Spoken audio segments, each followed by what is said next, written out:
Šaldytuvas. Šaldytuvo rodmuo priklauso nuo badauskų įrenginių sukimosi greičio atgal.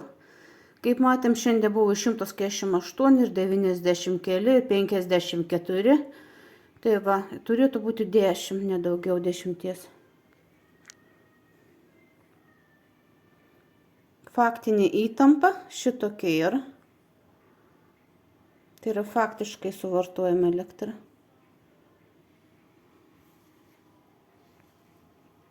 38 amperai, 64 vatai. Va, o mums rodo 39. Šitaip įrenginiai yra klaidinami, nes palei garsą tai va, atitinka šito rodmenį. Palei šaldytuvo variklio garso draskymą.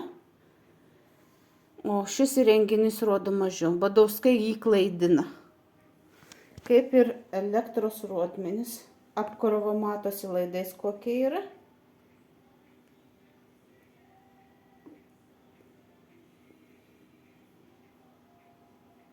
Yra rodmenys klaidinami. Tai va, 63, 4, 5 net kylamų taip pat. O pas mus 30 va. Šaldytuvo garsas yra draskomas variklis. Va dabar visiškai paėmė išjungi badauskai.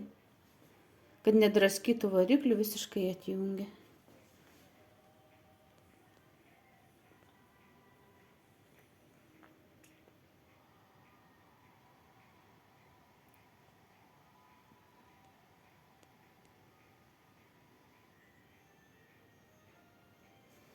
Tik tai pas manęs telšiai Dirkstelio 29 vyksta šitokie dalykai. Tai yra elektros sukimas atgal, pagautas kaimynas.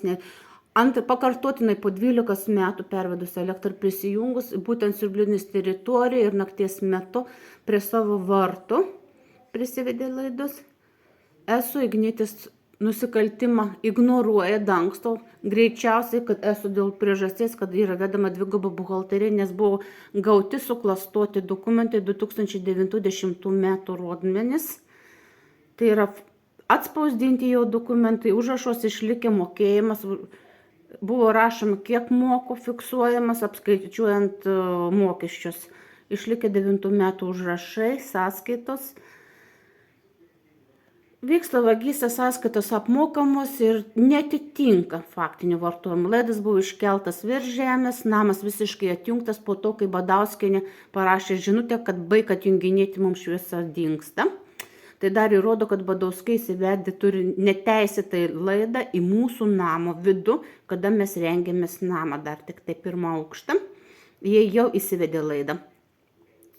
Antras yra laidas prieš skaičiukus. Tai yra dvigubų būdų padaryta nusikaltimas, kad nebūtų sugauti. Atjungus visą namą, matosi, kad laidas yra prieš skaičiukus, kur ir pagautas Badauskas, Vytautas jungiantis nakties metu ir vagystė, kaip matom, laida yra kontroliuojama, laidų sukimosi greitis yra kontroliuojamas, elektra kontroliuojama, daiktai genda, draskosi, dega.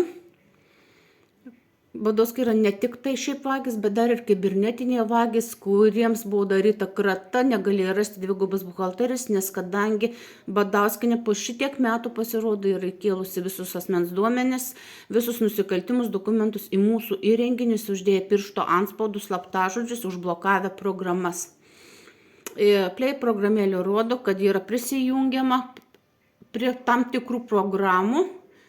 Neseniai jūs naudojate, neseniai įdėgėte.